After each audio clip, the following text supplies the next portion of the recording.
भारतवर्ष की इस पावन धरा पर भारत के प्राचीन गौरव को रेखांकित करने वाले कवियों में और लेखकों में प्रसाद का नाम सर्वोपरि रहेगा।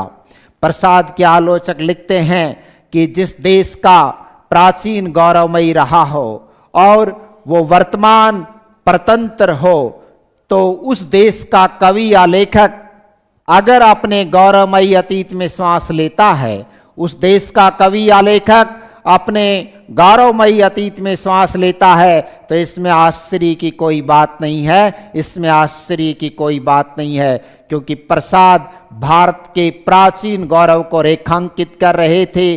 चाहे ऋग्वेद के माध्यम से कामायनी को रेखांकित किया, या चंद्रगुप्त हो, ध्रुव स्वामिनी हो, या 1933 में लहर और ध्रुव स्वामिनी की रचना हो, या फिर 1931 में चंद्रगुप्त के कथानक को लेकर जिस महान नाटक की रचना की, इन्हीं नाट्यकृतियों के आधार पर प्रसाद को नाट्य सम्राट कहा जाता है।